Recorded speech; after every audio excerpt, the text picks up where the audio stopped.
and orcs in the deep places of the world.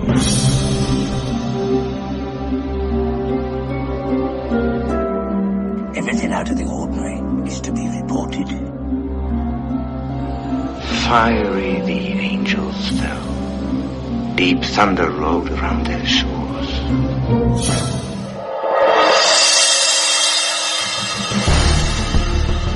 It may just be my imagination. Whatever it is that's watching, it's not human. We are all now programmed for perfect happiness. Perfect happiness. Perfect happiness. Perfect happiness. Quite an experience to live in fear, isn't it? That's what it is to be a slave. It's a hard world for little things. What we do in life echoes in eternity. You know, there was a time in this country when smart people were considered cool. Well, maybe not cool, but smart people did things like build ships and pyramids, and they even went to the moon. The Great Conjunction is the end of the world! Oh, the beginning? It was a church. Do you know that word? Yes, there were still churches when I was a child. But all things that are exposed are made manifest by the light. For whatever makes manifest is light. You now belong to God, no longer to the devil. What you said just now is quite extraordinary.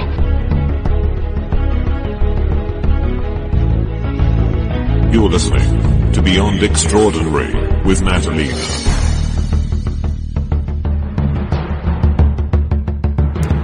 It's official, you guys. It is winter. Official, man. It has been snowing and blowing and blustering and flustering out for the past several days. There's no denying it now. You know, hey, sunshine, was nice knowing you. See you in a few months. But you know what? I love it. I really do. I don't love being freezing cold, and I don't love not being able to drive down the streets because it's snowy and slippery and dangerous. But I do love the big, beautiful snowflakes, and I do love the changing of the seasons. And if we didn't have winter, we wouldn't have autumn. And autumn is my favorite season. So it's all, count it all as blessings. And I certainly would tell everyone, just because it gets super cold up here doesn't mean you shouldn't come visit North Dakota. You know, there's a theme song for North Dakota. I don't know if you noted this. It goes like this. You gotta go to North Dakota, see the cattle and the wheat and the folks that can't be beat. You say hello to North Dakota, but you just can't say goodbye. And now you know. Sing it to all your friends. Impress them. I guarantee you it will impress them. Or you could just sing this. North Dakota, where the Badlands call, home is called home to me. North Dakota, where the river's deep, water rushing over me. North Dakota, wild and free. There's North Dakota, rough rider in me. Now we're from a town you probably never been.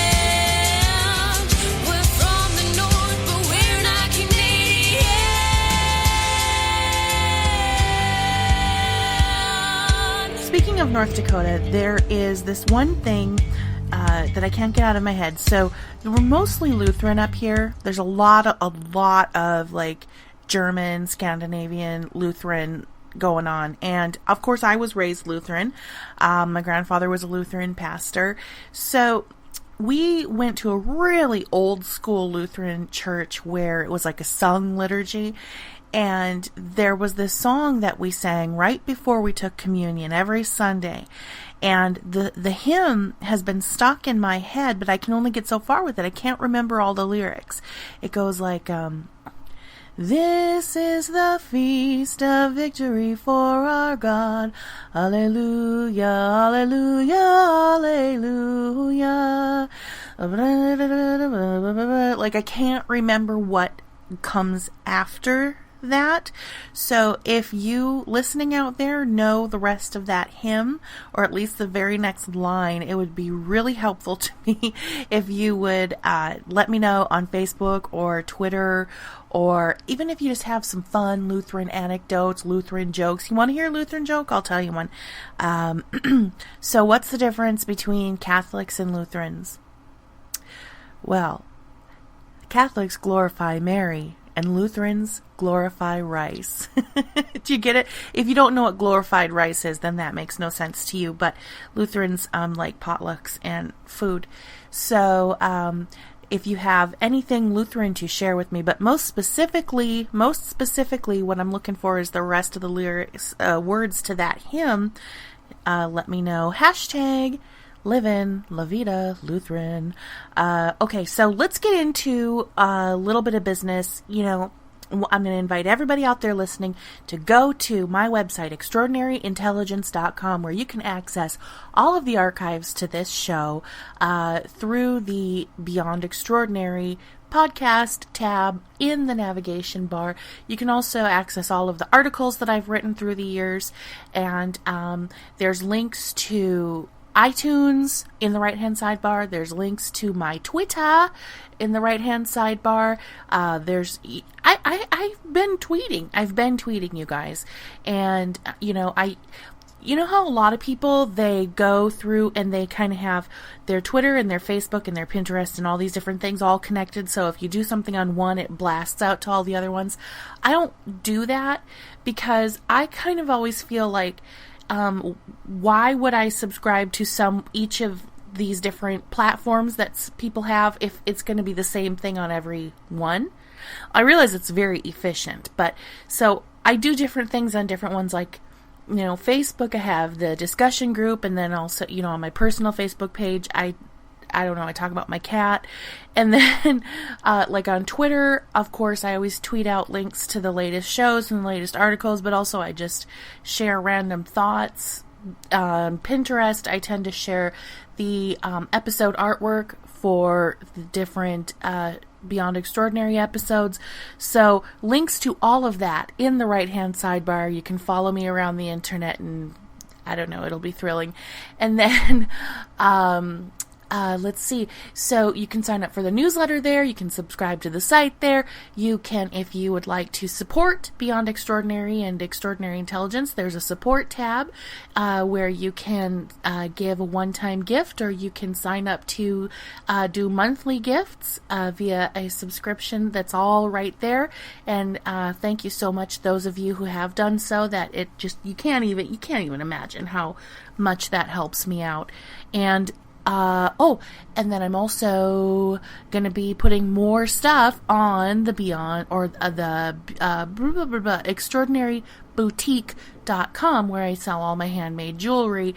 That's been selling out. So I've got more stuff that's going to be going up super soon. And yeah, so I just had to get all of that out because it's been a while since I did an episode. My last episode was several weeks ago with Dr. Mike Heiser, and there's just been so much going on. I've been having some family issues and computer issues and all of that, but I think we got it under control. Oh, by the way, I have a new computer now. And, a lot of you out there pitched in to help me get a new computer, which is amazing, you guys. Thank you so much. And I got a new microphone, so I'm kind of set up. I'm good to go. So, with all of that said, I am busting right into this latest episode of Beyond Extraordinary, and it's a fun one because I have my bros, my guys, my friends, my buddies, Basil and Gonz from Canary Cry Radio as my guests today. And we are talking about the conference that's coming up this weekend, you guys, the Prophecy Forum. The theme of the conference is A World Turned Upside Down, and the guys are both going to be there. Basil and Gonz from Canary Cry Radio are both going to be there. Gonz is going to be presenting, and Basil is going to be helping with worship and doing some panels there. It's going to be great. And we've got Doug Woodward, we've got Gary Winkleman, we've got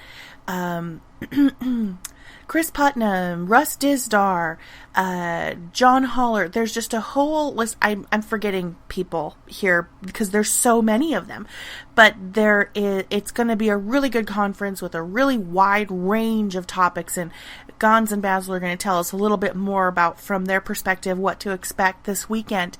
But there is probably not enough time for you guys to fly to Ohio and attend the conference in person, but you can sign up still to live stream it, and it's going to be a super professional setup. From what Gonz is saying, it's going to be really streamlined and really cool. I'll be watching it via live stream, and I hope that those of you out there who haven't had a chance to sign up yet will do so.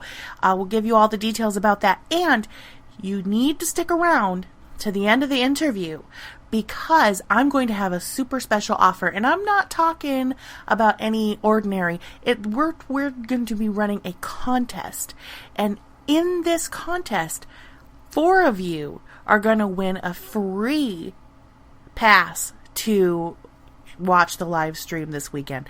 So you got to listen all the way through, and at the end I'll tell you how you can become eligible to get that free ticket. It's a short-lived little contest. You've got 24 hours to partake. So stick around to the end of the show and I'll give you more information about that. Now, if there are those of you out there who for some reason are not familiar with Canary Cry Radio, I would really recommend that you make a point to go over to canarycryradio.com and check out their archives. Just dig through their, 70 or so archived episodes that they have. You'll just love it. They're so good. Canary Cry Radio is one of the best. I am a big fan, and it's got a lot to do with not only just their top-notch presentation and production value, but these guys have such great personalities. Gonz and I are good friends. Basil and I are good friends. Gonz and I talk all the time. Basil and I, whenever Basil and I talk, this is a true story. Whenever Basil and I talk, it's almost always about cats. Whether we're sharing cat videos with each other, or we're just talking about cats in general and how wonderful they are, or we, are looking at pictures of cats on Craigslist. It's a real thing, you guys. Cats are awesome. There are probably people out there who think I am obsessed with cats, but to be honest, if you guys had a fuzzy wuzzy little sweetie pie baby love angel face kitty cat like I do, that would be, of course, Solomon, aka the Solomon Monster, aka Solly Wally, aka Solomon P. Wallington. That would make you obsessed as well if you had a cat as awesome as mine. But that is neither here nor there. You guys are really, really going to be in for a treat. These guys are a lot of fun, and I'm just going to let us get right into the interview. In fact, I'm going to turn it over to Basil, and he and his banjo are going to play us in right into the interview. So make sure after the interview you stick around and figure out how you can get your hands on those free tickets. And without any further ado, Basil and Gonz.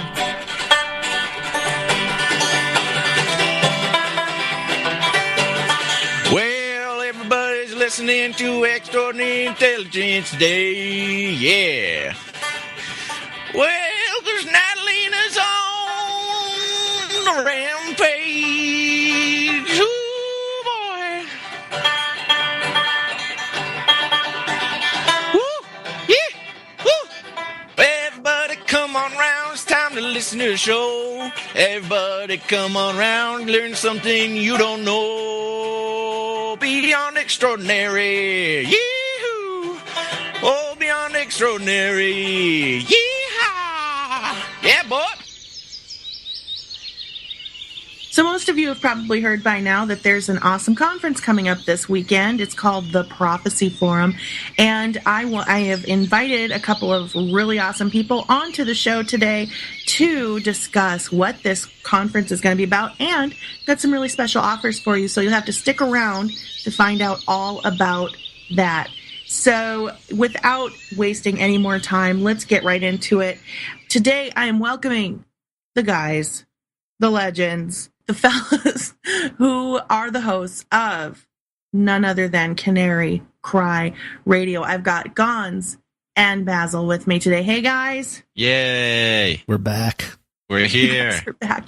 We're so happy.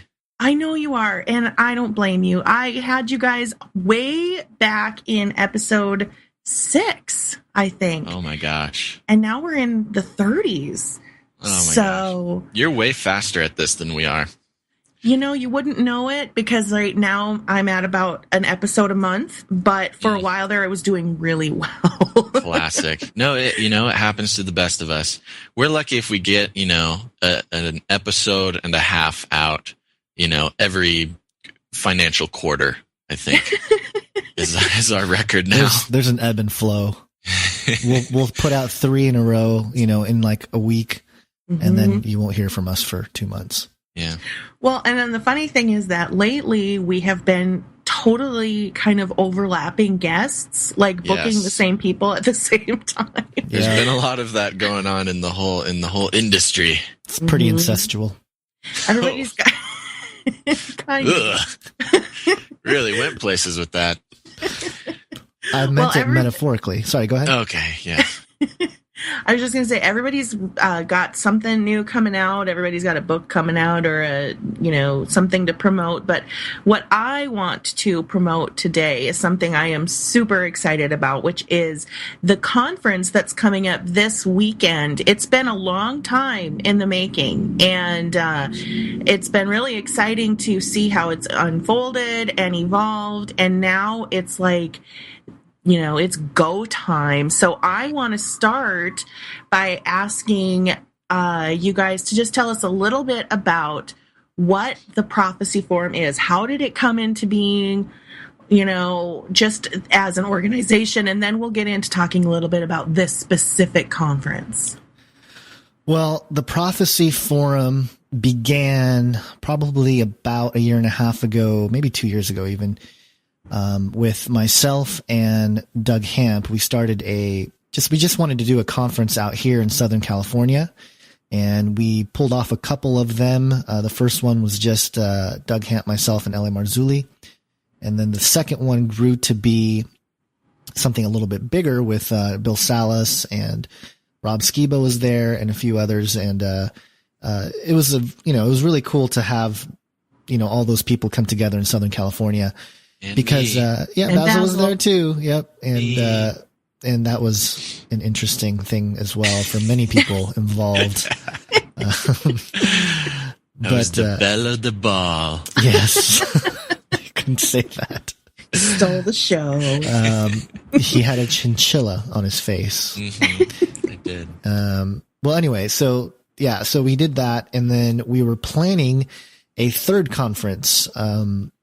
It began with a plan to do it in New York. I don't know where that came from, but we felt that New York maybe, didn't have a conference like this anywhere near it. So we thought, hey, let's do something in New York. And one of our friends, Gary Winkleman, who's now part of the Prophecy Forum on the directory board, he introduced us to Doug Hamp and I to a whole team of people, John Holler, Doug Woodward, and many others. And what had happened was, I think it was a case of too many minds in the room, too many great thinkers in the room, because for several weeks we were planning stuff and nothing was actually getting accomplished. Like, it was just a big, happy Google Hangouts every week, high-fiving each other. And there really wasn't any direction. It was just kind of this big splurge of whatever. And at a certain point, Doug Woodward, with his experience of, leading a business type of mindset, put together a whole business plan and, all the things that entail that. And we had it on the table for about 3 weeks and we didn't really address it. And the things that we were talking about started to go beyond the conference, let's start a TV show. Let's start a YouTube channel. Let's start a network. I mean, it just went all over the place. And it got to the point where me personally, I was like, hey guys, let's focus, because if we keep doing this, we're just going to be Google Hangout pals and we're never going to get anything accomplished. And I kind of put down a velvet hammer. It wasn't like a hard hammer, it was a velvet hammer, I would say. And what resulted was kind of it wasn't a bad split. It was just a different direction that Doug Hamp and Rob Skiba wanted to take it. They wanted to do a network. We wanted to continue on with the conference.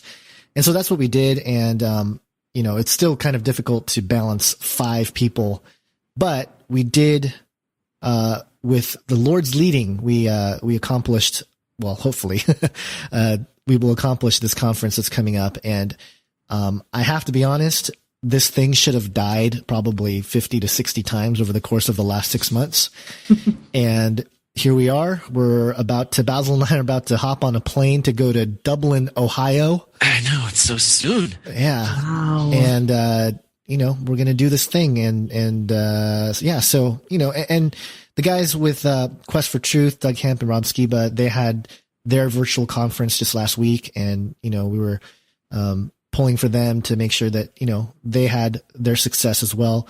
But that was just virtual. And this one was going to be, obviously people in person. IRL. In real life. In real life. Yes, that's internet speak for everybody. Yeah. But we will also have live streaming available. And for the majority of people listening to this, you'll probably not be able to make it out to Dublin, Ohio in such short notice. So, but Natalina will give you all the details with all that. But yeah, and you guys have a pretty much packed house anyway, for the live attendance, right? Yes. Oh, yeah. We basically we're looking at around 400 people, a little bit more than 400 people. And we're at 90% capacity right now. So it's pretty much, filled to the brim. And, but we got a lot of great speakers. That was one of the things that we were trying to figure out. The reason why it almost died a few times was because, we couldn't get commitments from certain people that we were hoping to have. But the lineup is Chris Putnam, Russ Dizdar, Bill Salas, Joe and Doug Hagman of Hagman and Hagman, Doug Woodward, and then John Haller, Dave Daubenmeier, Doug Krieger, Gary Winkleman, myself, and Basil, as in Canary Cry Radio, together. Yeah, as So Alex Jones never responded. He's not coming up. What's so funny is for the New York conference, that was one of the people we were trying to inquire, was Alex Jones. And I, awesome. I was sort of reluctant about it. I was like, well, right. It might be all right, but I don't know. He's probably pretty expensive to get, and that's a big commitment from a big name, and it'd be cool, but I don't know if it'll. And I don't know if he even does stuff like that. I think I don't think he does Bible Alex stuff. Jones does things that are Alex Jones Productions. I would say you'd have to put his name in the title somewhere. Right? Yeah. Brought to you by Alex Jones. Fighting the InfoWar. The battle for your mind. Oh gosh, we just. Okay. Yeah, well, I guess it's 50-50. A lot of times if and when we ever mention Alex Jones, we get like a lot of the people that say, I can't believe you referenced Alex Jones. I know, it's hilarious. It's like he's a, whatever. He's a Vatican assassin. No, yeah, he's such a conduit for just like so many things. And then if we like make fun of Alex Jones at all, or like say anything against him, we get people like, Alex Jones is doing a great thing. And we're like, yeah, we know. And then we're like, mention something about like an article from Alex Jones. And then we just get like tons of people like calling and defending him or emailing. And it's like, there's really no winning with this guy. Mm-mm. Well, he's really polarizing. Yeah, he's actually Super Bill Hicks, polarizing. the 1990s comedian. Mm-hmm. What? That's a conspiracy theory that's out there right now. Oh, Yeah, that they he look a is the lot. comedian? Yeah, that he is Bill Hicks, that there was some kind of CIA op that happened. And he's playing a big joke on everybody? Well, I think that would be funny. Well, according to the conspiracy theorists of this conspiracy, the real Alex Jones existed in like the late 90s or whatever. And at some point, Bill Hicks was hired to like swap out, the real Alex Jones with Bill Hicks. And now he's the posing Alex Jones. I don't know. Okay. I'll jump on board with that. There it is. Real That's Alex the truth Jones now. is like that movie Surrogates or whatever, where he's just in a room somewhere and he's controlling the Bill Hicks body. Right. Yeah. Exactly. Okay. It's like Avatar. Nice. Bill Hicks is Alex Jones's avatar. Sounds completely plausible. Yes. I had recently received an email from somebody who was trying to tell me that President Obama is a clone of the actual Obama, and that the actual Obama is in a prison somewhere. I hope so. You know, those are the kinds of things where you're like, I really wish that kind of thing was true. I know. And honestly, my thing is, I mean, we get a lot of emails like that too. And I love it. I love hearing people's theories. And I mean, we may talk about them like in a funny way because we're like conditioned to like think conspiracy theories are insane.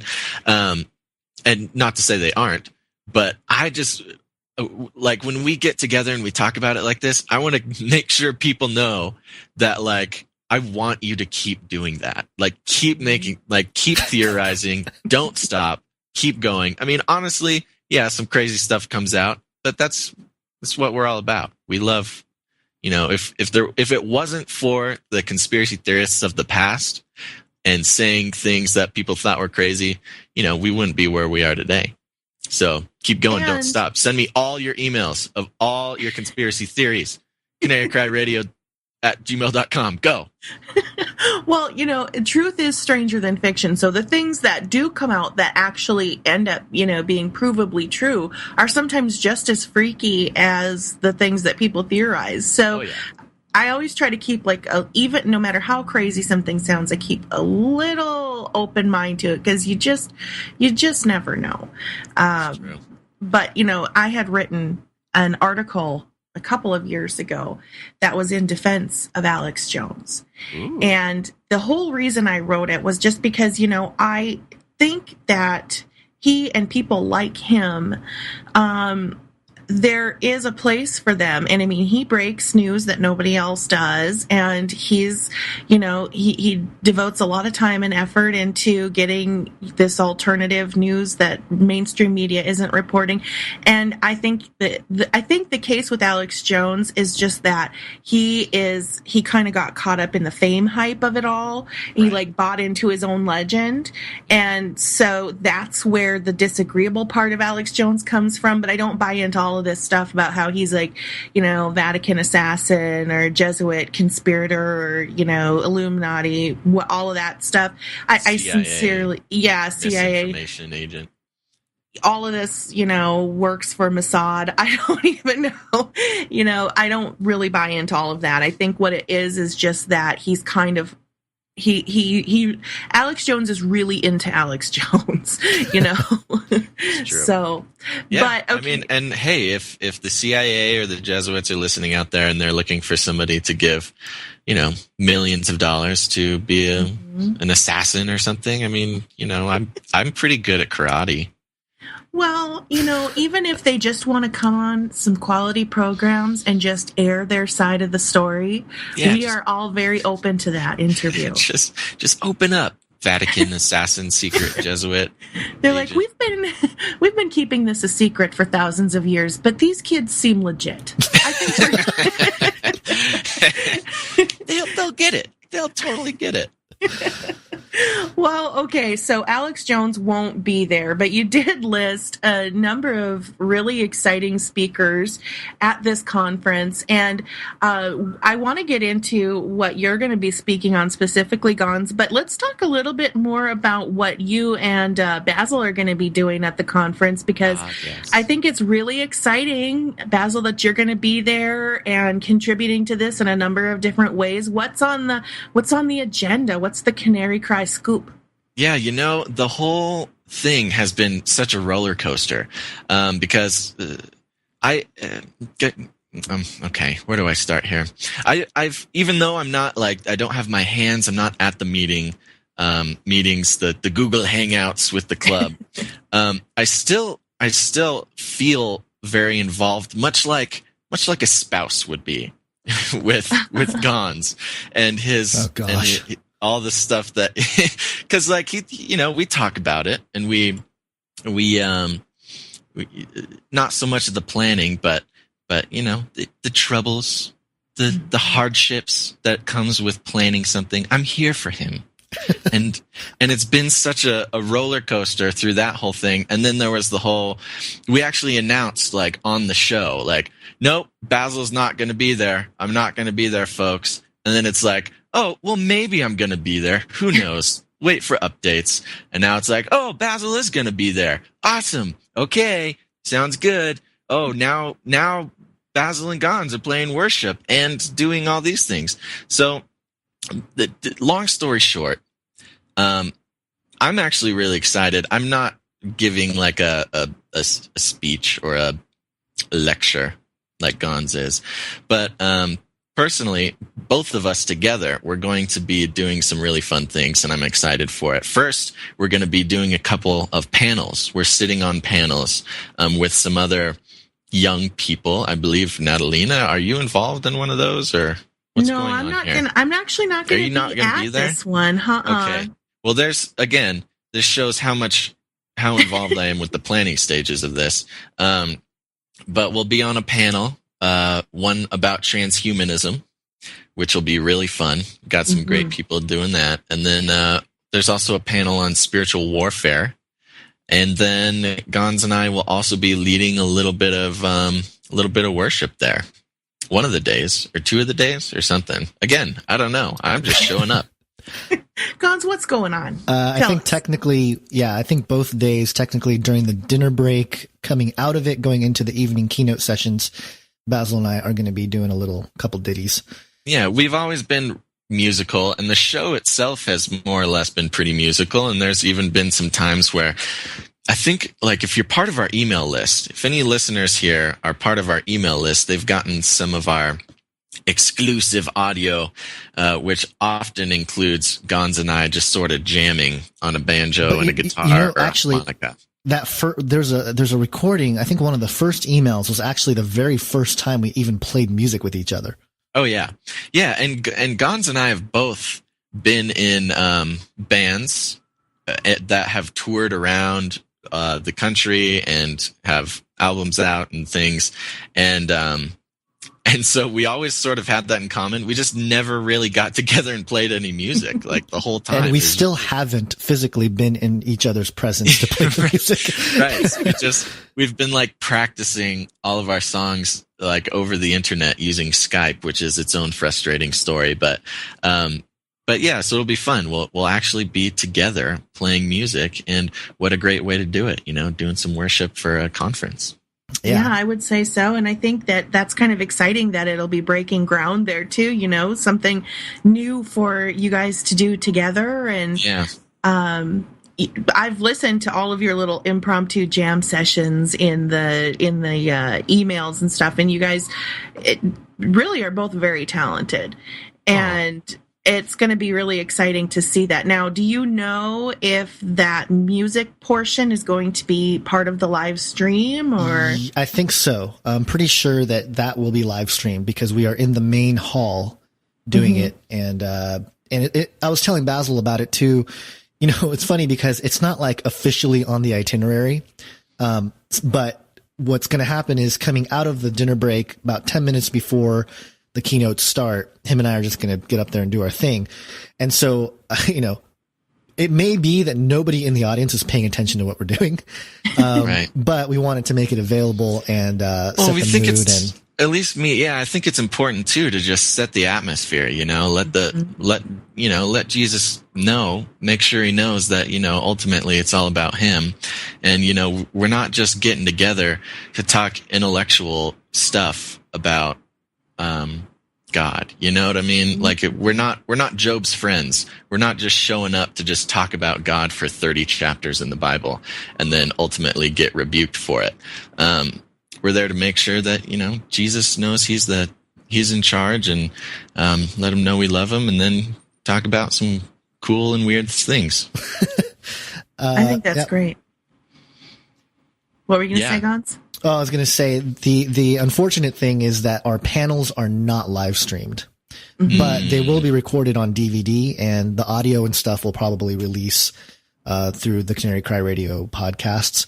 And transhumanism in America, Doug Woodward, Russ Dizdar, Gary Winkleman, and Sharon and Derek Gilbert via Skype will be joining us. Cool. And it was funny because I was listening to PID radio the other day, and Derek was joking about how his faces are, their faces are going to be huge on the screen, and they're going to be bidding with what is it? What's the Star Trek currency? Quaaludes or something? Not Quaaludes. That's an awesome drug from the 70s, I think. Yeah, sorry, I can't remember what it's called. That is a tranquilizer. Got any Quaaludes, man? I don't know, but I think you take Quaaludes and then you go to the disco and you dance. I think that's what you're supposed to do. So if they're going to be doing that at this conference, it'll be more ground being broken. Yeah. Quaaludes. Yeah. We're starting rumors here. Sharon and Derek were on Quaaludes at the campus. I'm trying to find what it's called now because I'm like, I just totally dropped a drug bomb. That's okay. And you make a good point, Natalina, is that like this conference, prophetic conferences have been going on for a while. But I think it's really cool that we've gotten to do what we get to do. You know what I mean? I don't think, at least in my experience, that one with this wide of a range of speakers and people involved and things like that has really gone down, at least with a live stream also. So I think it's going to be really special, and I just kind of hope that I don't make too many people mad. Quaaludes. Okay. It's a currency from the episode The Gainsters of Triskelion. Yeah, all the Star Trek fans were like shouting at you through their I know. computers. I'm sorry. This whole Not time. Quaaludes. Yeah. Sounds close. Okay. So what was that? What did we bring up Star Trek for now? I lost. Oh, I'm sorry. I'm sorry. It's we're over it. No, I was just saying, I think this is like a really special thing, and I'm really stoked about being there. And if you get the chance to get the live stream, it'll be great. But and then I ended with saying, hopefully I won't make too many people uncomfortable. I think as long as you avoid referring to the Gilberts as big heads, I think you should be okay. Mr. and Mrs. Giant Face. Oh my yeah, gosh. whatever Gonz that was. Loves bringing that up. You know why? Here's the Why? thing. When I was editing that episode, the live episode from last time, for some reason, I must have been really tired or something, but I was editing it and I was like rolling on the ground laughing when you said that, and I just kept listening to it over and over and over again, and it was Who was my that little again? Brian Godawa? Brian Godawa. Yeah. We actually we again brought it up. I brought during it up. our recent Brian Godawa intervio, and this just needs to die. It just needs to go away. I think it'll go away. I mean, I didn't bring it up this time. Okay, you can blame Natalina. I'm gonna avoid. I mean, and even I think there were people uncomfortable with me talking from the podium about how good looking L.A. Marzulli was. And like stuff like that. Yeah, it was really weird because I remember you trying to like lighten the mood a little bit, and it was like literally he would say, Basil would say stuff like that, and then you look at the crowd, and it was like that, like stereotypical guys with arms crossed, like tapping their finger, like just like no, wow, no, I didn't do it. I remember little I made over their it. heads. It was such a relief because not during the thing, but when I was actually emceeing. One time I got up to MC and then I got my job taken away, making a Duck Dynasty joke, and that finally hitting home, and like actually people like liking that, thinking it was funny. I'm like, okay, all right, back on track. We got this. And then it was just like, no, total not okay for Basil to get on the stage anymore. Oh, it was just the wrong audience, Basil. That's what it was. But they'll get it. They'll get it. Yeah. Plus, we'll get some more young people in there. We'll get some more people. Okay. Anyways, it doesn't matter. No, I think it's really great shut up that you're before part I of dig it. a hole too much here. No, in all honesty, I'm really excited that you, Basil, are part of this. I'm a fan. And I think that what you were saying, to the point of there being such a wide range of perspectives and ages and, genres that are being brought into this particular conference, is really going to set it apart. And, I understand that there is a central theme, and in this case, it's a world turned upside down, right? Yep. And so, there's a central theme, and everybody will be speaking to that theme, but it's going to be coming from so many different directions.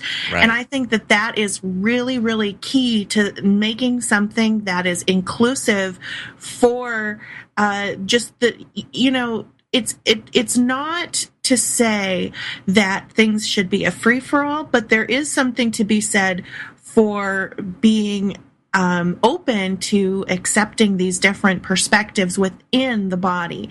Right. And then not only do the speakers feel more comfortable, but the audience feels more comfortable because they're being exposed to the things that they haven't heard before, and they're being represented to the things that they care about. So this is really exciting. And on one more comment about Brian Godawa, I am interviewing him in a couple of days, and I will bring up the big face thing in honor of you, and then it'll never be spoken of again. No! We'll make sure we release those episodes on the exact same day, and it'll just be, it'll pair and go off into the distance. We got to get the Brian Godawa episode out Oh quick. gosh, I don't know if I can edit it in time. I know, but the whole conference thing has really put a hold on a lot of things that we're doing. Actually, at Canary Cry Radio, we're getting some really big things going, but it's like, let's go. We got to do this. Oh, wait. No, can't. You got to wait for the conference to be done. Yeah, we have some pretty crazy plans in place, but, there's going back to what you're talking about, Natalina, with the central theme. Mm-hmm. It's definitely, one of the things that we tried to do at this conference, initially anyway, was there was so much going on this year.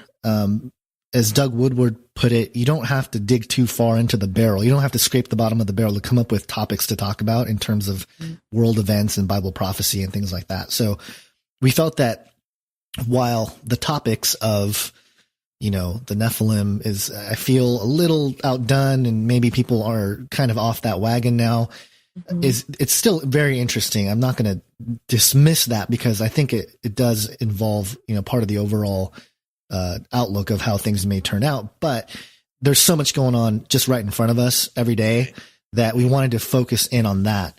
And I think there's a lot of, just connecting the dots that will go on with the various speakers at this conference, because we are going we did end up going a little bit back to, I guess you can call it fringe. I mean, I'm probably most responsible for that, because my talk is the most, non-terrestrial in terms of like the topic. Yeah, literally.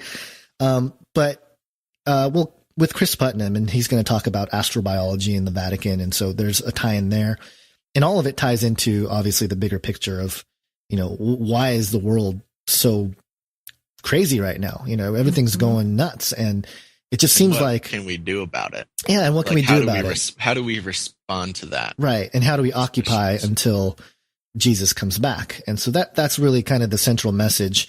And, the hope is that we're all on board with that, and people can walk away from the conference, not just having info overload, because I think what happens with a lot of these conferences is just that info overload. Yeah. People are just like, wow, a lot of information. I just don't even know how to handle it. But if there's a way we can put a ribbon on it, and say, here's we as the body of Christ should be doing. Here's what we should be thinking, how we should be occupying. Then all that information is interesting, but it's not the heart of what the main message is at the conference. So, we tried to do that. I don't know if we're going to succeed in that necessarily, but that's kind of the goal. Well, and like you said before, like I said, and you said, Natalina, it's such a wider range of, people speaking with so many different sort of viewpoints on what's going on. I mean, we've got demographics from the bottom to the top and people in all sorts of social circles. And I think the great thing about this particular conference is that, you know, we may have different views on things, but it's hearing different views that helps us sort of create our own worldview of what's going on. You know what I mean? Like if you only hear one stream of research or one stream of like one speaker or a group of speakers, then, you know, that sort of informs you in a very linear way. And I think what's great about this is you get this whole web of peoples and opinions. And, you know, when you get variety, that's when dots start to connect for people. Absolutely.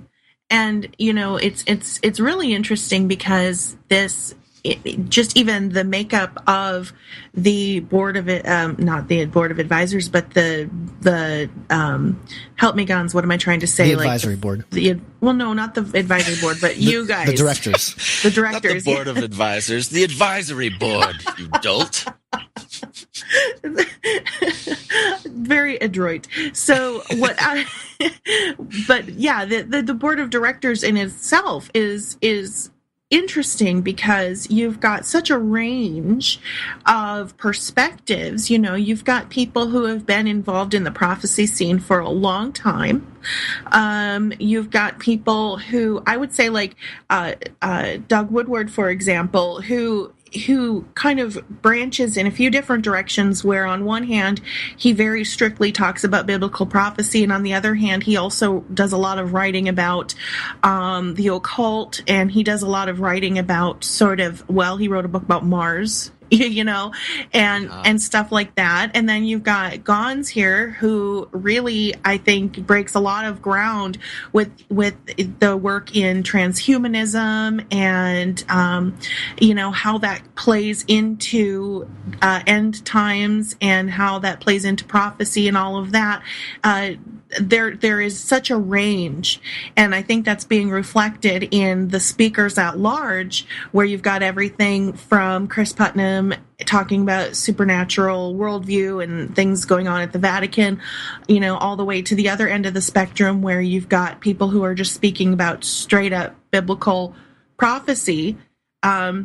It's just it sounds like there's going to be literally something for everyone. And then when you throw into the mix the fact that you're not neglecting the additional worship portion, right, which I think is missing from a lot of conferences, it sounds like it's going to be very, very well-rounded and very a very warm and welcoming situation for anyone who participates in person or through the live stream.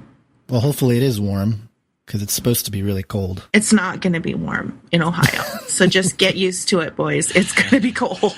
I love it. I love the cold. I'm all about that. I'm going to show up with my big puffy fur coat and just make it happen. My wife made me a scarf, like a big puffy scarf, so I'll be wearing that. You need to have her make one for Basil too. He's going to get cold. I am. My neck is very cold just thinking about it. Yeah. Got a one scarf limit here. Fine, I'll get my own wife to make me a scarf. First, I just need to get married, and then I've got 2 days to make this happen. Time crunch. So you guys are going to be heading out there pretty soon, and I suppose there's preparations you're going to be putting into place and getting set up. Yeah, a lot of practicing music. A lot of that's basically it. Picking out outfits. I'm gonna head down to the thrift store here and get myself a shiny new suit for everybody. I'm not doubting you. Yeah, and a scarf. Yeah, well, we'll see. It's funny because Doug Woodward, who's our president, our acting president, sent out an email to everybody and said, "Hey, you know, I was thinking about dress code for the conference for the speakers, and you know, we thinking about doing just business casual kind of thing. But then, I was thinking, just a collared shirt and a jacket and a tie. And I'm like, that's not business casual anymore. Like the way he described it was like, that's like super formal. So I know. So I don't know what's business gonna happen. casual in my line of work, like you're lucky if you're wearing shorts, like, or wearing pants and not shorts, I guess. So yeah, that'll be it. But I mean, I don't know. I didn't get that email, so. No, I know. Sorry. I know. You get So- the tuxedo. With I'll Basil, it's pants optional. Oh, gosh. I might forego the fake beard this time, but we'll see. Yeah. Ooh. Well, yeah. I mean, there's I will say, just being completely transparent, there are some in the Prophecy Forum group that is concerned of Basil's presence. Oh yeah, I'm a loose cannon. I don't like that.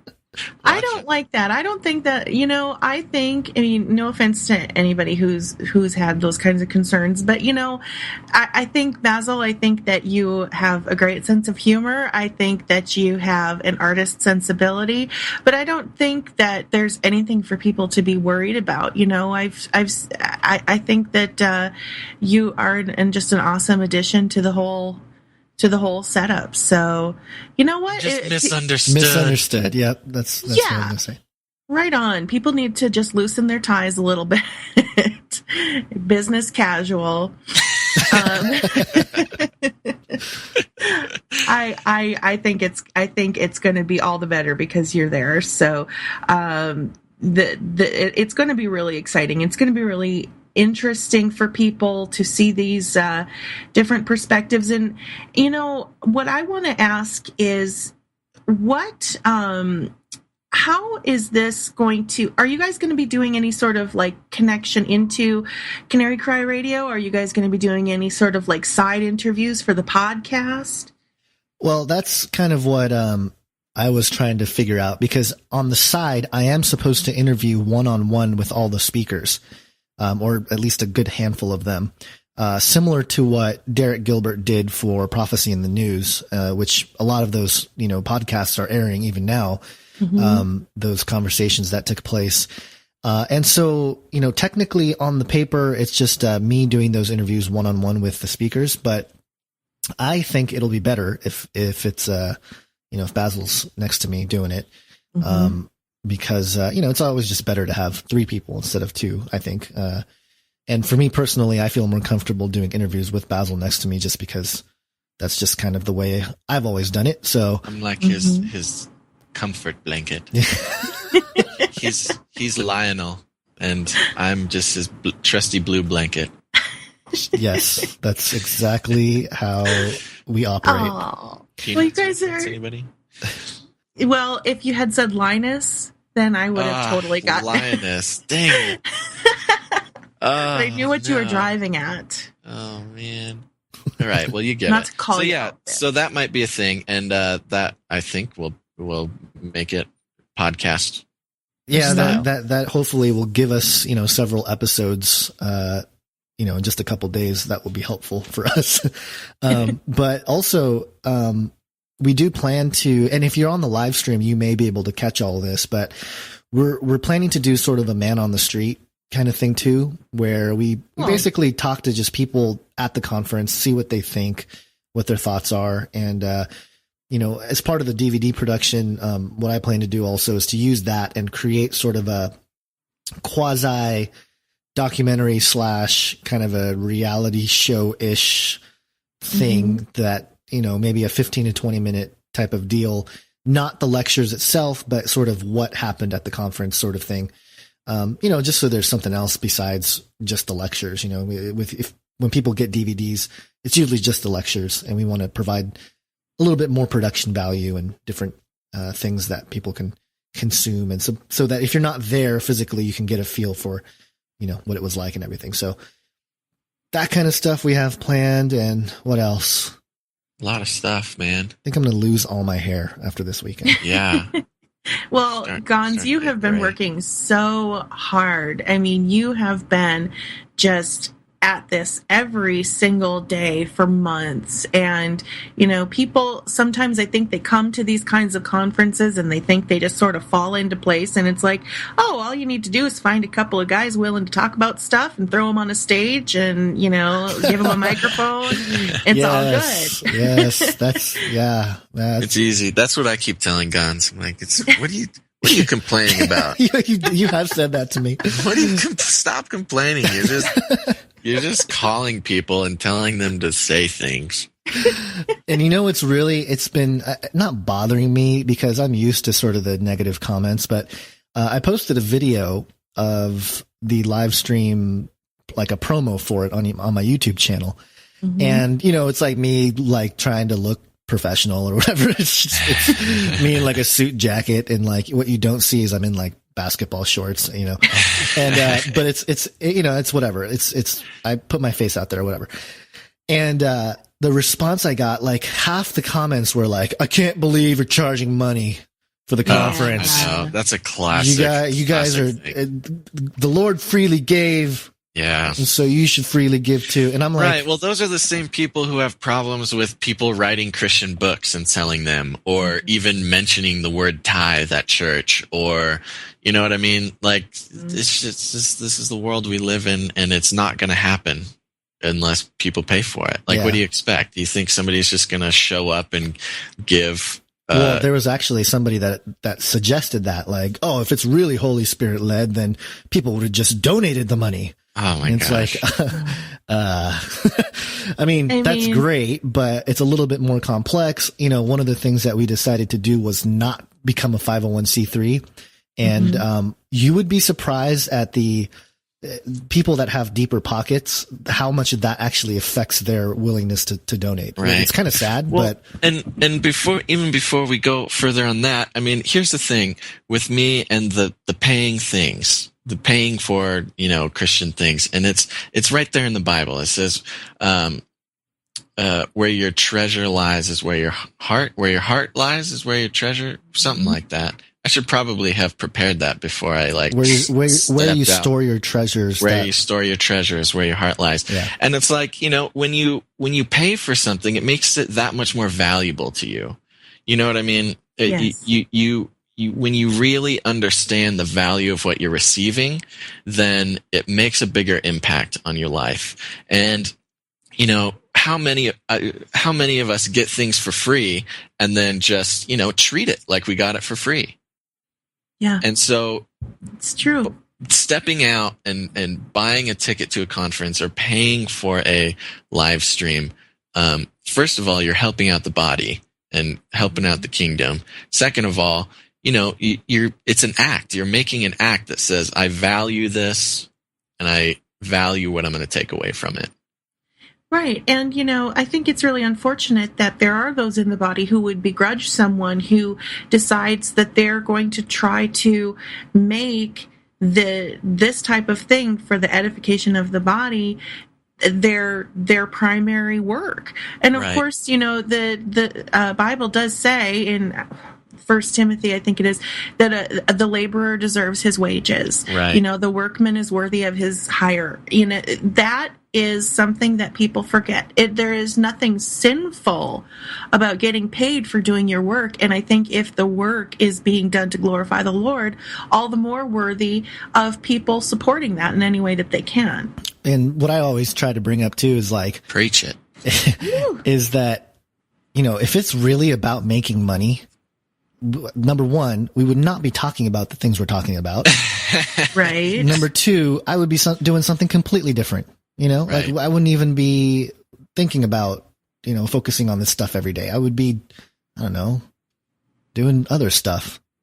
There's a lot more things that we could do with our skills, Gonz, that would make us a lot more money than what we're doing now. Yeah, absolutely. And so we should brainstorm about that. Yeah, and, we should. As we have often. And let somebody else do all this. Seriously. No, we wouldn't do that. We love what we do. But yeah, so there you go. It is. I've said many times, because I've had accusations that I'm just in it for the money, and I'm like, what? what money? You know? Yeah, what money exactly? Yeah. If it was about the money, I would not be doing this. You know, I've been at this for almost 7 years now, and I haven't really seen money yet. Right. You know, in any significant accumulation. It's Right. not certainly about the money, and yet these types of things cost money to do, and especially a big conference where you're flying people in, you're paying for an event space, you're paying for the tech that's involved, paying for people's time, and really just paying to make it an event that people will want to participate in. Right. Both from the audience and the speaker perspective, there's a price tag on that. That's just the way the world is. Yeah, try flying in 10 speakers on, donations. Right. That just come out of nowhere without advertising or anything. Yeah. So, well, it doesn't happen. The other thing is we, and just to promote the live stream, we did price it at $29.95, and after really reasonable. Yeah, and after we've been kind of looking over things, we were like, oh my gosh, we underballed the price so badly. We're like, why do we make it so cheap? But so the moral of that story is get in on this conference, because I suspect it might go up. I mean, okay, if you consider it $29.95, you get 16 messages, 16 lectures, plus Basil and I doing our thing, diddying our stringed instruments and whatnot. And you look at like Prophecy in the News. I think they had a little bit more, but theirs was like $50, I think, for the live stream. Oh, you also get 60 days of archives, so you can go back and watch. With ours, you can watch it on your PC or tablet or any mobile device. 720p HD. So pretty good quality. And the guys that are running the live stream are pros. So it's not going to be like in between sessions, the camera, just kind of swiveled off to the side and you can hear people talking about like how ridiculous Gonz's talk was or anything like that. But you won't hear that, because I've seen live feeds that are like that, like in between, it's kind of like, oh, hey, listen in on this conversation at the soundboard. Right. But it's going to be professional. So that's something we really wanted to focus on and make sure that the experience from the user side is easy and seamless. And the sign up should be really easy too. Just, you click on it and I think you have to punch in your email, but that's about it. And then it's pretty straightforward. It's nothing complicated. And I think if, you want to participate, I think Natalina's got some, stuff to help people even get a few bucks off even that. So I've got some super special offers, you guys. I've got a promo code that I'm going to be offering everyone here to get 10% off a discount on the sign up. You still have a whole week to sign up, so I would really encourage you to do it. Then I'm also running a contest for this episode, and this contest is a very, very limited time contest. It's going to only be 24 hours. And what I'm going to be asking people to do is to take the link to this show from my website, extraordinaryintelligence.com, this specific show, and share it on either Facebook or Twitter. And once you've done that, you're going to take a screenshot of it and email it to me.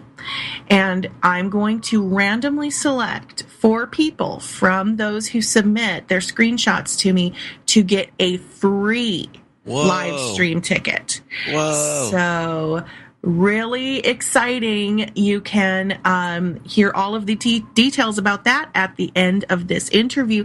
But for those people who want to just go in and support the Prophecy Forum and sign up right now, where do they go? You can go to theprophecyforum.com and you'll see a banner there and all the instructions. It's kind of funny, there's there's a banner there that says, the world turned upside down, all the information right at the top, and only $29.95 live streaming, and like a green highlighted thing that says click here to register. And I get messages like, where do you sign up for the live stream? And I'm going, okay, it's okay. Take a deep breath. It's all right. as a webmaster and the designer of all this, I'm going, okay, what did I do wrong? Did I do something wrong? I'm asking you guys legitimately. Is there something wrong with it? What did you do wrong? And now there is a line that says, click the banner below to register for live stream. And that itself is clickable to the sign up page. You can click on the banner itself. And there's a menu button that says live stream. So I'm trying to make it as easy as possible, people. And if for some reason you run into an issue, you can contact Gonz. He will take a very deep breath and reply to you very patiently. Well, one of the things that's cool, and we're using a paywall system called Clean. It's CLEENG. And they are going to be the help desk. They're doing all the support. So during the conference, this is just a side thing. At the last conference we did that we tried to live stream, and we actually did successfully live stream it, I'm standing on the podium, plugging in my laptop, getting ready for my lecture, and I'm answering emails to people that were having trouble getting the live stream. I'm like, okay, you got to do this and do this and do this. I don't want that anymore. I don't need it. I don't need that in my life at all. So I don't want to be tech support anymore. Do you see how unstable Gonz is becoming? Do you see this? He is a man losing his mind. So please come. Please watch online. I beg. Yeah. I'm starting to beg. This is starting to be pretty sad. Just do it, man. Just beg. Beg. I've just been witnessing how much work you've put into it, and I think that it's understandable that you get a little flustered because this has been a really big project, and you are responsible for some of the most intense portions of it, which has been the technical side of things and the webmaster side of things, which is not something that you can just check in on, once a week or, bi-weekly. It's something that you have to be on top of every single day. So that's a really big responsibility, Gonz. So my tip of my hat to you. I mean, that's really... Thanks. That's really cool that you're so involved in that. And even though it does get to be a lot of work, I've also witnessed that you're just really excited to be part of it. And I think that's really the point, is that it's a lot of work, it's a lot of frustration, probably a lot of sleepless nights, but it's ultimately something that I know what's that? But it's obviously ultimately something that you feel very, very passionately about. Yeah, definitely. And just as a side note, I think Basil opened a Instagram account for Canary Cry Radio. Yeah, very recently. And I think, are we going to document our travels? Because we are meeting in an undisclosed location. I'm trying to figure out a good system. First of all, you can go to, find us on Facebook, Canary Cry Radio, go to our Twitter, Canary Cry Radio, go to our Instagram, Canary Cry Radio, do all those things. And I'm trying very diligently to figure out a good system to document, all of our travels, all of our experiences, kind of like a social media reality show thing, as well as sort of live tweeting the conference, because there's a lot of little nuggets that happen during these conferences that, people find, or they hear and they go, oh, that's awesome. And then that just sort of disappears. But I'm hoping to sort of categorically record all of these awesome little tidbits. I think that's really cool. Are you going to be just doing this straight from the Canary Cry Twitter, or? Yeah, I'm going to be hopefully doing everything from all the Canary Cry stuff. Well, yeah, I think if we can figure out a way to link all those platforms so that it all just goes everywhere, all over the place. Yes. The answer is yes. I think, I'm making an executive decision right now on air. Are you allowed the to Velvet Hammer is coming down. I don't know if you're allowed to do that. I say everything that we do should be hashtag the Prophecy Forum. Good call. Oh, yeah. Okay. And that way it's just straightforward. It's easy. So if you want to follow that hashtag. Oh, that's what you're saying. Yeah. Okay. Everybody listening out there in the internet world, hashtag the Prophecy Forum. Can we make that smaller? It's going to be, that's a long hashtag. Can we do TPF? I guess. Well, figure it out, because I'm going to tell people to hashtag it. I know. We can't figure this out on the radio right now. We need to figure this out later. All right. Okay. Well, once they figure it out, I will let you guys know. Everybody will know, especially if you find us on Canary Cry Radio or anything. We will announce it on the internet, and we're gonna. There you go. See, you can find everything. Okay, hold on. Okay, there's like long hashtags. Okay, the prophecy forum is not that long. Hashtag THEPROPH. Is it E? Yep. ECY. ECY. FORUM. Dude, that's like 16 letters, and you only get 140. I see what you're saying. You know what I mean? All right. I'm talking about Twitter stuff. Okay. Yeah. All right. Yeah. That's good true. Point. Good point. Okay. It does limit your other things you can say in the tweet. Yeah, I'm just afraid that like TPF would be something else, like it will be something announced. Sinister. We'll do our research. We'll figure it out, and we will announce it all over the interwebs what the hashtag will be. And thank you, everybody, for listening in on this strategy meeting on how to run our social media department here at Canary Cry Radio and the Prophecy Forum. Okay, so there you go. Okay, so there's going to be a hashtag. We're all waiting with bated breath to find out. Yeah. And then, of course, the really cool thing about that is that people who are watching via the live stream, you can join in on that, and you can start tweeting the things that you find to be interesting, tweeting the different speakers, that type of thing, and hashtag it up. And it can be, if you get a nice screenshot of Basil, you can post that. Yeah.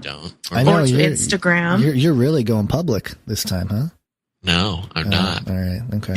So anyway, it does sound like there's going to be a lot for people to look forward to at the live stream. Even if you can't be there in person, signing up for the live stream, there's going to be so much interactive stuff going on. What I want to know before we wrap up here is, Gonz, you're going to be doing a big presentation that's going to be based largely on research that you've been working on for a long time. I want you to talk about what it is that you're going to be dealing with in your presentation at the Prophecy Forum this weekend. Right. Your primary one. So, aside from all of the logistical things I've been doing, I've been putting together a presentation and researching, which is a lot of fun. That's like the fun stuff. Mm-hmm. It's called The Secret Weapons of Antichrist. And the where this whole thing began was this summer. A few of the fringe, I guess you can call it secular, non-Christian researchers, some leading people in ufology and alternative history and things like that. They had a conference called the Secret Space Program Conference. And this was the second one in, I think, 3 or 4 years. And I just thought, well, this is really interesting. So I decided to live stream that event, and which happened to be twice as much as ours. Just really quick, can I butt in for 1 second? Sure. Yeah. This coming from the guy who said on air that nobody cares about space. Yep, I know. I remember. I know. And I actually repented of that. You did repent. Yeah. That's very I think it was like the next episode. Or something. So anyway, I started looking into this topic, and it's very interesting, a lot of what is going on, because these researchers are really looking at the UFO phenomenon, but not concluding extraterrestrial, right off the bat. They're really looking at the phenomenon from a worldly view, obviously, and trying to decipher what is really behind it. And it takes you in all kinds of rabbit trails. But what I wanted to do was, okay, if this is really happening, a secret space program here on Earth, who's behind it? And their theory is that it's a group called the Breakaway Civilization, which Richard Dolan, who is one of the leading ufologists today, he coined the term. It's based on the Kardashev scale, the type 1, type 2, type 3 civilizations. I think there's a pretty famous clip of Michio Kaku talking about how Earth right now is a type 0 civilization, and it will be another 100 years before we can reach type 1, which is basically a civilization that can harness the energy of a home planet, and type 2 being the nearest star, which is our sun, et cetera, et cetera. So Anyway, part of it is also how would a breakaway civilization be funding this secret space program? And you get into all kinds of caverns of hidden finance. And one of the most interesting things that really jumped out at me was this thing called Operation Golden Lily, which was the eastern side of the Axis powers in World War II towards the end, where Japan basically plundered all of China's, wealth during the course of about a decade leading to the end of the war. Right. Yeah. And I mean, the numbers in trillions that is estimated to have come out of that is astronomical. I mean, it is an enormous amount of money, and I'll, talk about that. But then also how it relates to the secret space program, what kind of crafts are being created, what's their agenda? And that's really the key. What's the agenda behind it all? And it really gets into some pretty esoteric stuff about how, and this is largely based on the research of Dr. Joseph P. Farrell, who I really respect his research, although he is highly, I guess, what's the word I'm looking for? Highly speculative of the Christian worldview, and he's not favorable to, especially like the Old Testament. He has a book called Yahweh, the Two-Faced God, and stuff like that. So, ouch. Yeah. But nevertheless, his research is second to none, and it's interesting because he has a doctorate in patristics, which is the study of the church fathers and stuff. So he's well versed in that, and he has a master's in theology and all this. But really, before I go into all of it, because I can just talk forever and ever about it, the thing that really jumped out at me, and I thought, okay, if there's a breakaway civilization and they're out in space and what are they doing? Are they looking for something? Is there any biblical precedence for this at all? Because if there's nothing in the Bible about it, then it's something we probably shouldn't worry too much about. But there's a few passages, one that really jumped out, and there's several that echo it. Obadiah, it's only one chapter, but verse 3, it talks about, let me just read it. It says, "The pride of your heart has deceived you, you who live in the clefts of the rock in your lofty dwelling, who say in your heart, who will bring me down to the ground? Though you soar aloft like the eagle, though your nest is set among the stars, from there I will bring you down, declares the Lord." Now, on one hand, this could be just allegorical language of, divine hostility towards Edom, which is what the chapter's about. It's like the judgment of Edom. But on the other side, could it be some kind of foreshadowing or, a little bit of a prophecy based on a future judgment of those who will nest among the stars? And it's also interesting because, the Bible talks about how when Jesus comes back in the clouds, he's going to gather the elect from the ends of heaven. So is it evil? And I ask the question, is it completely, heretical to explore space? And so I get into some different aspects that are pretty, fringy and stuff, but it all kind of ties into understanding how all this might relate to Bible prophecy, because no one's really talking about the whole outer space thing when it comes to Bible prophecy, other than like, oh, they're all, UFOs are all demons, which I'm starting to come off of that view a little bit. I still think that's true. Still think a lot of them are, but a lot of them I think are our own creation of crafts. And I'll save the rest of it for later.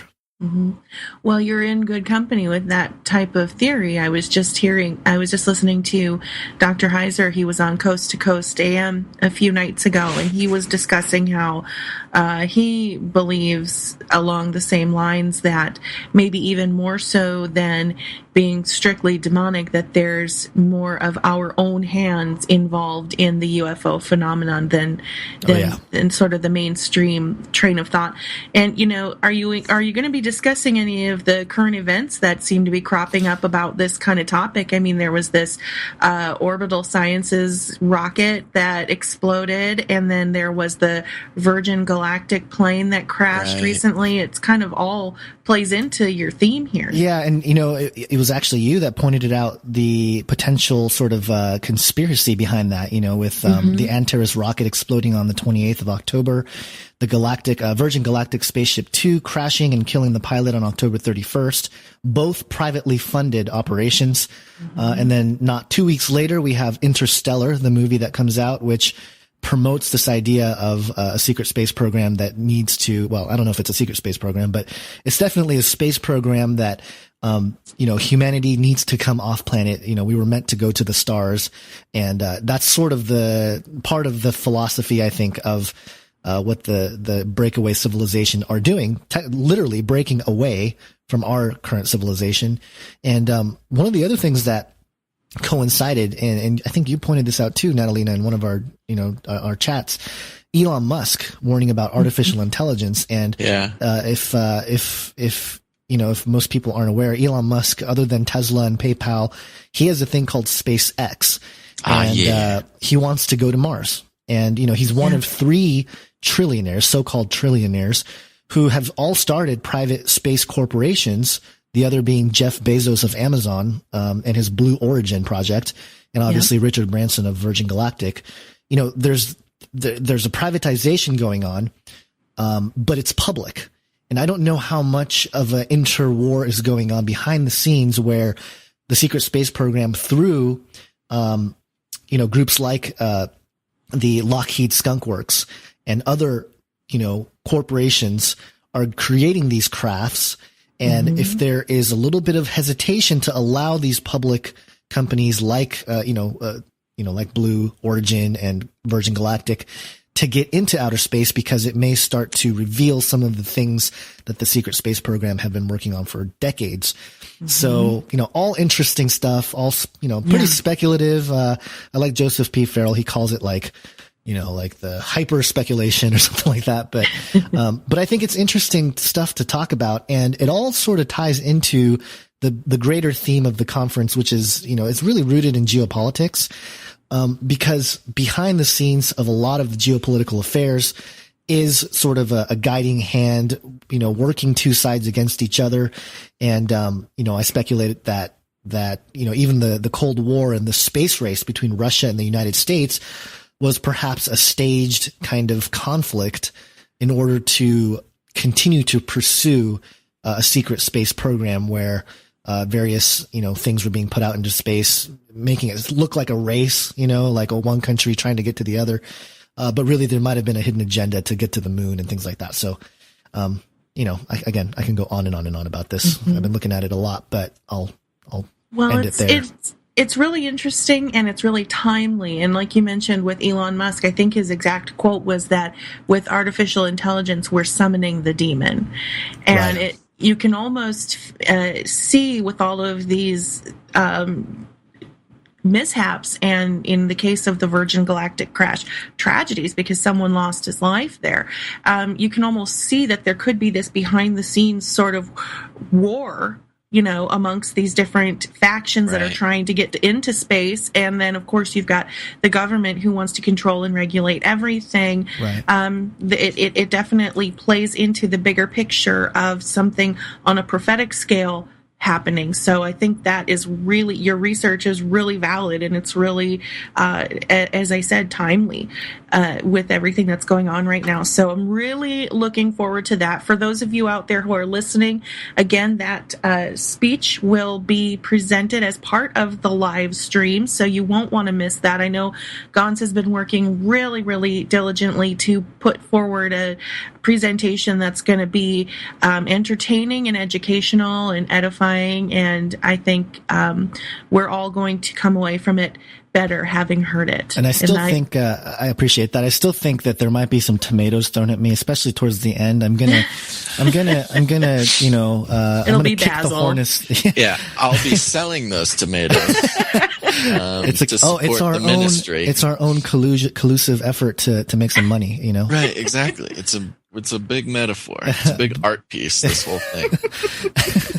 But I think I'm gonna upset the apple cart for some people that may have held onto some pretty traditional interpretations of certain passages and stuff. So That's okay. We need to shake things up a little bit and get people sort of broken out of their personal paradigms, because there are issues that people have been arguing for thousands of years, and I think it is to our detriment when we start to think we have things 100% figured out. Yeah. So I am really looking forward to it. I'm very much looking forward to all the speakers. I'm very much looking forward to the music. And before we end, is there anything else you guys want to add about the Prophecy Forum and why everyone should sign up right now? Don't miss out. It's going to be really cool. That's all I got. That sums it up.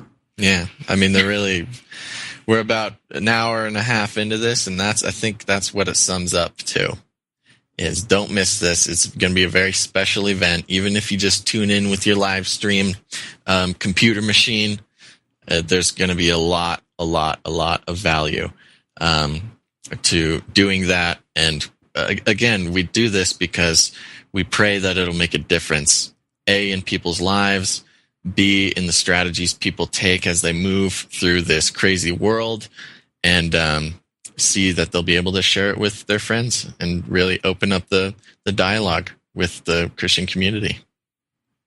Absolutely. Well put. And I just got an email that I have to start getting on some technical items to make the live stream happen. So I got to get back to work.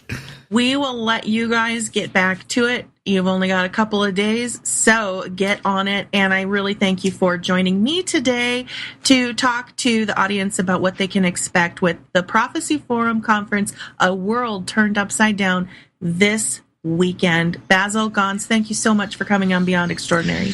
Thank you. It's always fun to talk to you, Natalina. Thanks, Natalina. Hey, thanks everybody for sticking around, and I'm going to be bringing you that information that I promised you.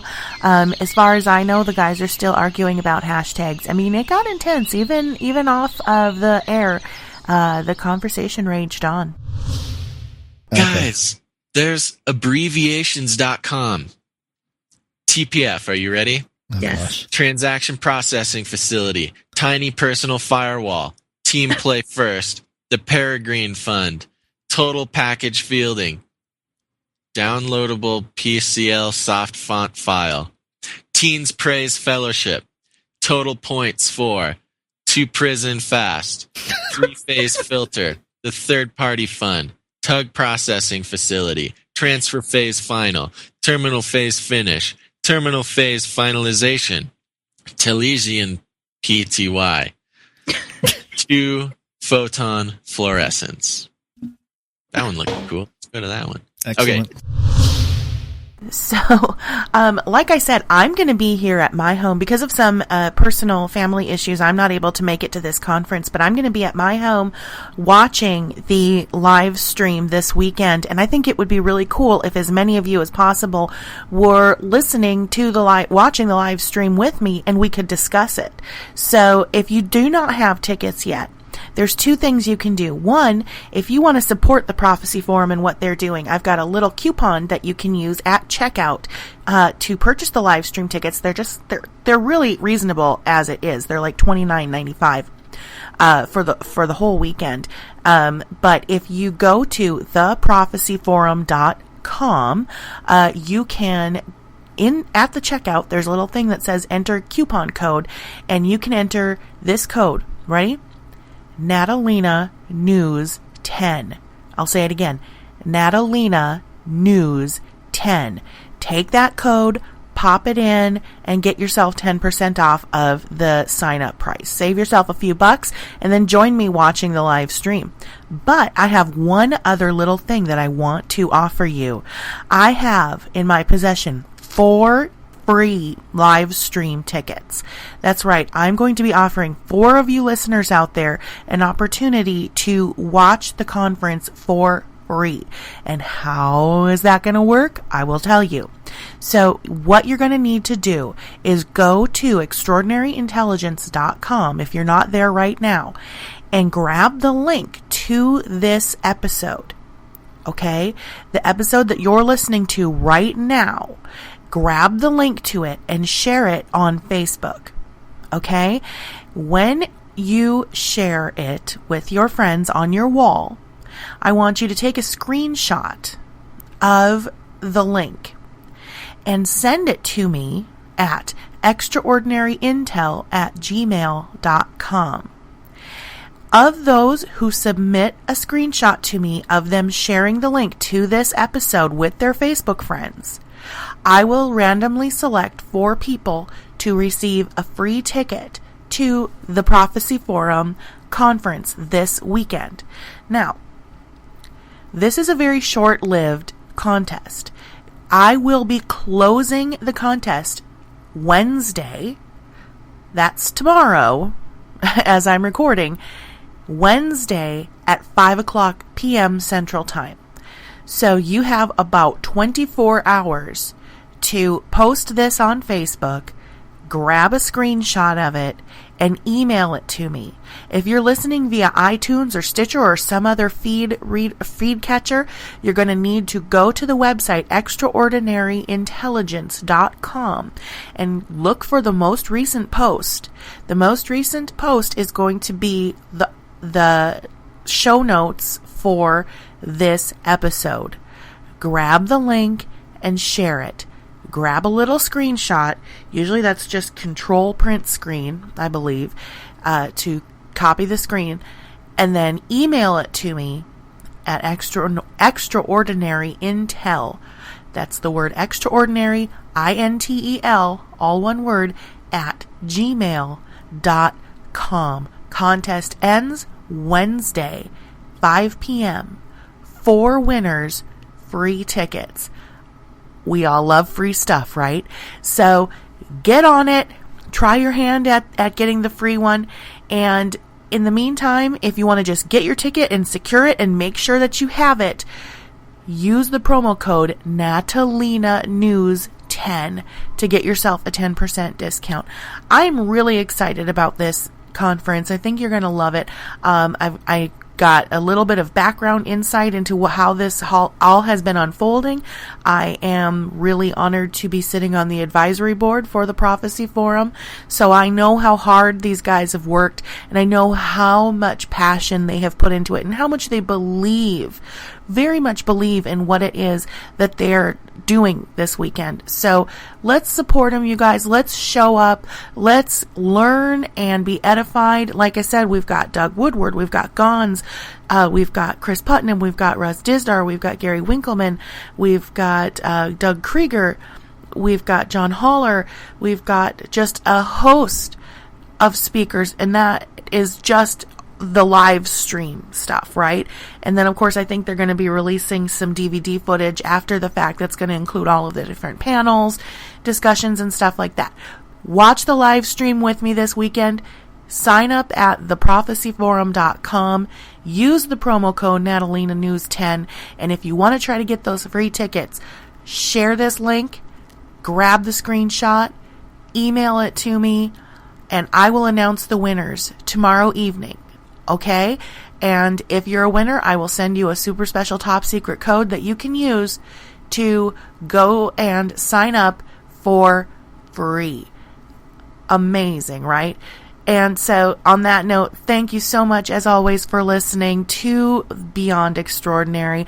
I've got another interview happening tomorrow. I've got some really great shows coming up, so make sure that you sign up, stay informed, stay tuned in, and until next time, God bless and toodles poodles.